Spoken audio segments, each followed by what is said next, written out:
So many offenses want to include their running backs into their passing offense and be able to swing the ball out or check it down to them. But sometimes those guys are just not as comfortable catching the ball as they are running it. 3rd and 5, so they bring in an extra defensive back. Expecting pass. That is caught at the 7-yard line. Now hold everything here. We're going to get a timeout by the offense. And we're back. The offense had a chance to talk things over. We'll see what they come up with here on this next play.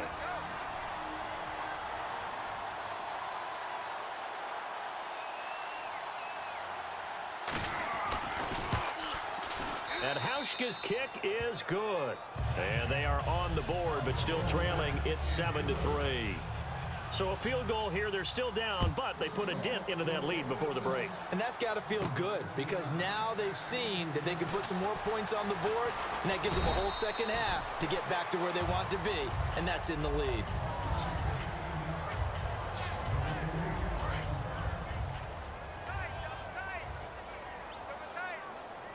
Stewart is the lone setback.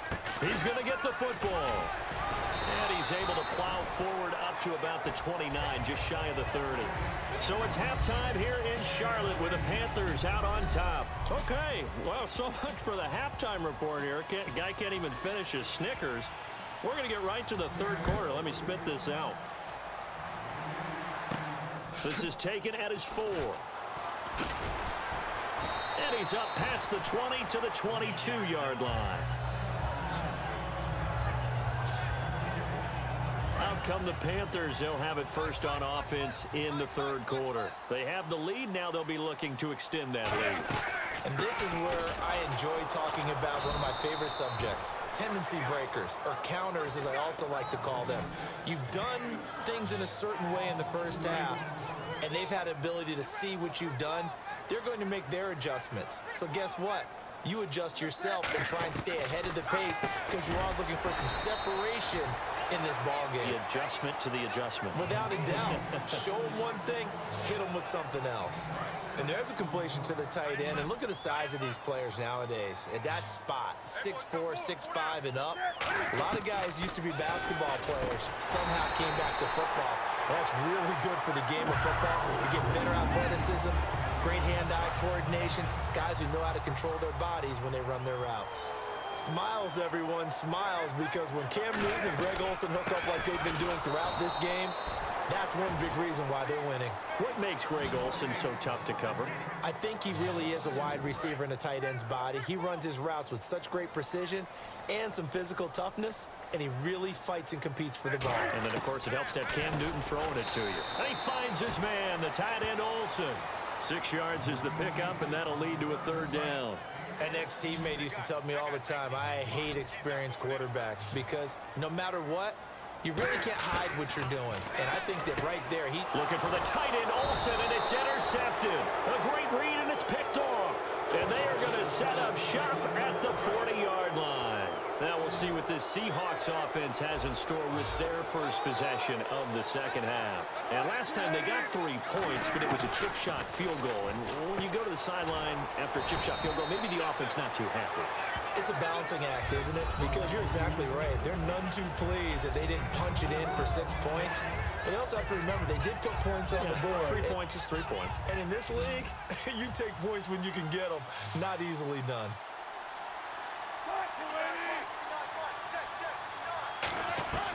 On second down, Wilson toward the center of the field, but it's incomplete. He was trying to get it to Jermaine Kearse, and it's 3rd down. And the offense looking to pick up the first down after the second down incompletion. Defense thinking pass. They've got the nickel set out on 3rd and 6.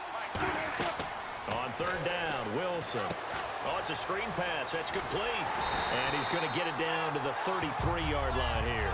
Now the screen only good for 3 that time, and it'll bring up a 4th down. So out comes a field goal team now for the second time here today. From the left hash, it's an even 50-yard attempt. And Hauschka's kick is good. And they'll get it back within a point at 7-6. A decent drive there to start the 3rd quarter. They only salvaged 3 out of it, but they do inch a bit closer. Yeah, still lots of time to go in this one. Take the points, move on, and let your defense try to get the ball back. Still on his feet.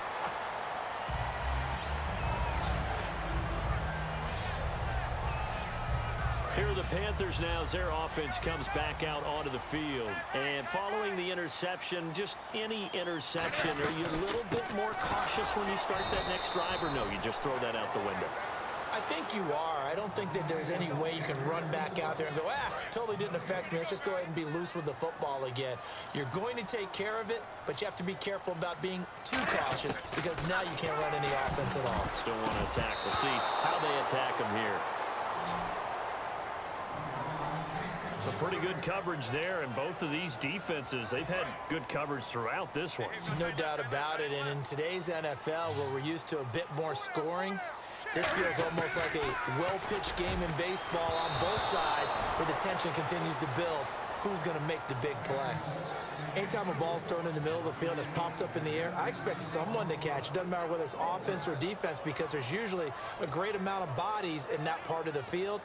In this case, no one came up with it. Here's Mike Cyphers now as he's on to punt for the first time this afternoon.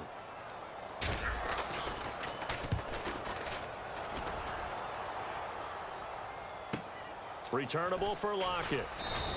A good return there. Call it 13 yards. And possession will switch hands, 1st and 10. The Seattle now ready to march out of the field. And fortunate to get points on the board last time. They had to hit a really long field goal to do so. The kickers in today's game are so good and so skilled and hit from distances that we almost start to take them for granted. And we can't do that. That's a long field goal that they got 3 points out of. They've got to feel good about that, and they better make sure they love him up because he's helped them out. Yeah, now we'll see if that offense can put 6 on the board here. We'll see.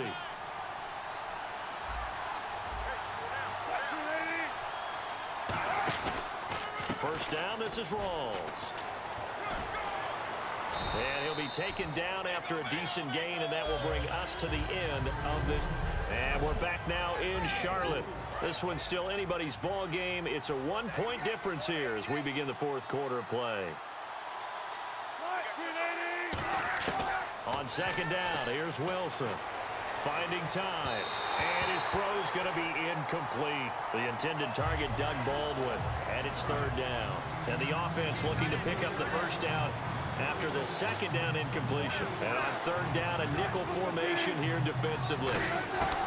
From the gun on 3rd down, Wilson. And Graham's got it over the middle. 2 yards is all they'll get on the completion. It's 4th down. One hallmark of good defenses is understanding the game, understanding positioning, and tackling immediately in the secondary after catches. I think we just saw that on display right there. Got to him before he ever had a chance to think about turning it upfield. And now where will the side judge stop his walk? That's the question. He says it crossed out of bounds at about the 17-yard line. Jonathan Stewart now gearing up to go on offense as he takes the field. So after that hot start, the numbers here show the decline. What has the defense done adjustment-wise? Sometimes when you have a running back who's getting off to a hot start, you've got to catch him before he really gets going. So you change what you do across the defensive front. Instead of the linebackers being back a few yards, you bring them up closer. It's what we call mugging the line of scrimmage, taking away a lot of blocking angles and gaps, and maybe stopping him before he can get going. Mugging the line of scrimmage, okay. Yeah, in this case, it goes as a gain of 8 and moves the chains. Completion was given up, but that's why you play zone defense, so that you can have people around the ball when it's caught, and you don't give up much run after the catch. They'll try and grind some clock. It's Stewart. And able to use his blockers to get this up over the 40. That one good for 10 yards. And that'll make it 2nd and a foot or so. And in this situation with the lead 4th quarter, they're liking keeping the ball on the ground, I'm sure. It's just smart football, but you know the defense has to know it as well. They've got to stop them here. So now we're going to see that loading the box in a big way. 6, 7, 8, 9, whatever it's going to take, puts a little bit more pressure on your big offensive line. Boy, where would these guys be without his performance on the ground?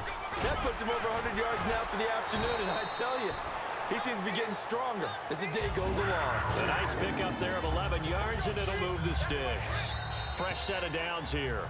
Time for a break.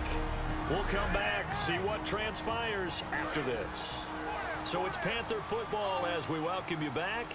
And let's see what they've come up with offensively after having time to talk it over. They'll run it with Artis Payne.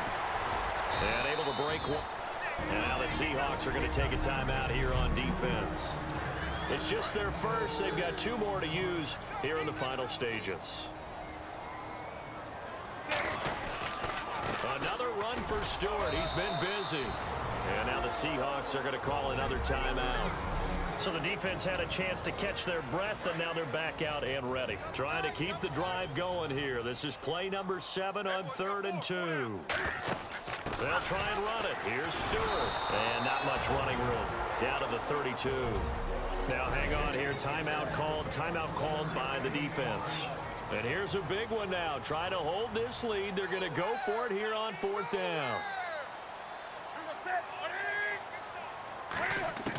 On 4th down, Newton.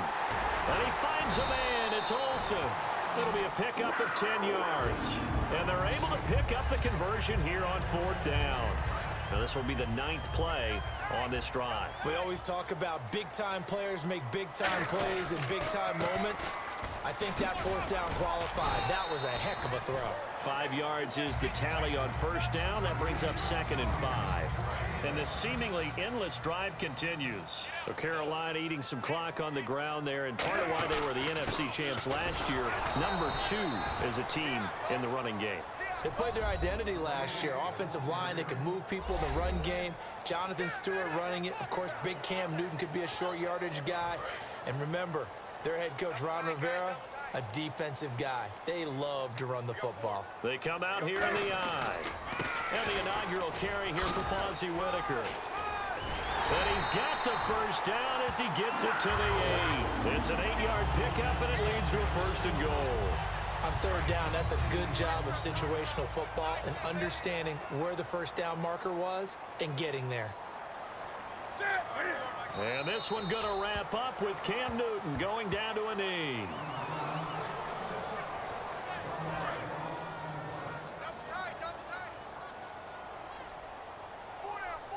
Second and goal as the offense looks to try to punch it in. And they'll get him down here at about the 5-yard line. Give him right around 4 on the carry. We'll see if they want to keep pounding here on 3rd and goal. Well, just play after play after play on this long drive for the offense. When you look at the geography we're staring at, this part of the field, don't you always think of big backs carrying the football, bruisers trying to pound it in? Instead, look at a little more of a scat back type, and he's trying